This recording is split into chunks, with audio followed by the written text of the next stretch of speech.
Hi guys, welcome back to my channel. இந்த வீடியோவில் பார்த்தீங்கன்னா இந்த இயரிங் பற்றி பார்க்க போகிறோம். இது வந்து சரவணா ஸ்டோர்ஸ் எலைட் கோல்டில் வாங்கினது. இப்போ பர்ச்சேஸ் பண்ணதுங்க, ரீசெண்டாக பர்ச்சேஸ் பண்ணது.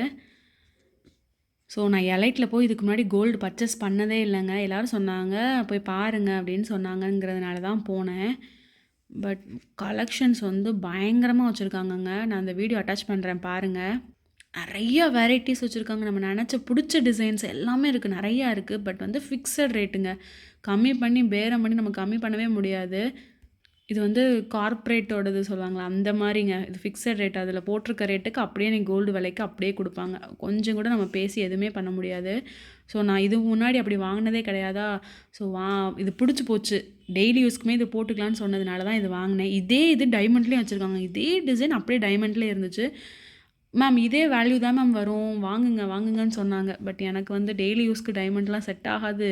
டைமண்டில் இன்வெஸ்ட் பண்ணுறதுக்கு கோல்டில் இன்வெஸ்ட் பண்ணுறது தான் பெஸ்ட் அப்படின்னு சொல்லிட்டு இது வாங்கிட்டேன்.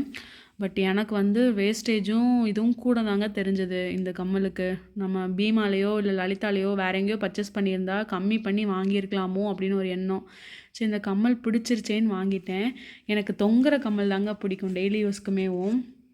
ஸோ இது போட்டு பார்க்கும்போது அவ்வளோ சூப்பராக இருந்துச்சுங்க. 2 கம்மல் சூஸ் பண்ணியிருந்தேன். அம்மா வந்து அதை எடு, அது சூப்பராக இருக்குன்னு சொன்னாங்க. பட்டு அது இதுவும் சேம் வெயிட் தான். பட் எனக்கு இந்த கம்மல் தான் ரொம்ப பிடிச்சிருக்கு. இந்த கம்மல் எடுத்துக்கிறேன், கீழே தொங்குற மாதிரி இருக்குமா, அழகாக இருக்குது அப்படின்னு சொல்லிட்டு இந்த கம்மலை எடுத்துட்டேன்.